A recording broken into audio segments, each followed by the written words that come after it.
my name is Sharon McDonald, and for the picture book presentation, I have chosen to talk about After the Fall by Dan Santat. Dan Santat is an American author and illustrator who was born in Brooklyn, New York. He moved to California to study at the Art Center College of Design, and since then has published over 100 children's books and has won many awards for them over his career. In his book After the Fall, he tells a new version of the classic nursery rhyme Humpty Dumpty. The story begins following his big fall. Humpty suffered physical pain that was fixed by the king's men, but his psychological scars seem to be taking more time to heal. He has gained a new fear of heights, which disrupts him from his once love of birds. This fear begins to hinder his everyday happiness. An example in the book of this is seen in this photo, where Humpty Dumpty decides to choose the boring cereal that he doesn't like over the exciting, fun cereal, since he has to climb a ladder to reach it.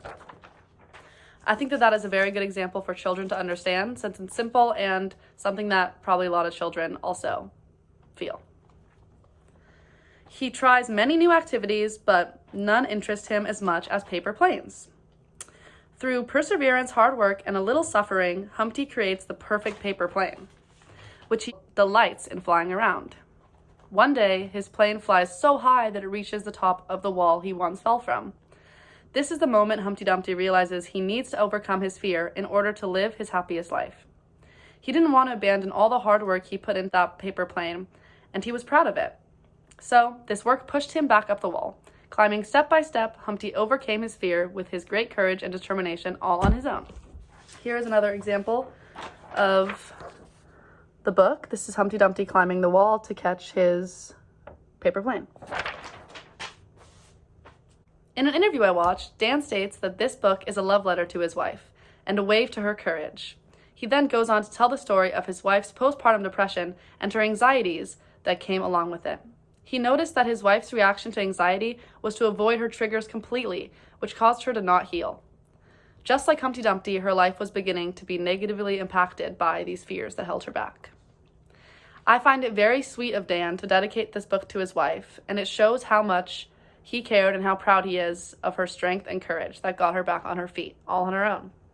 This book really caught my attention because I go through similar struggles with mental health, and I could see this book being very helpful to children who are struggling. By using such a familiar character, Dan is showing how these struggles happen to anyone, even if it's not obvious from the outside. This book teaches children ways to form a growth mindset, which can allow them to face challenges and learn from them instead of being held back by fear or uncertainty.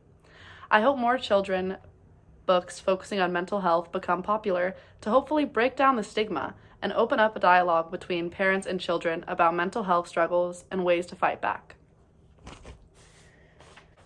Here I have also included the very front page when you open up the book to show the dedication. It says, "For Leah."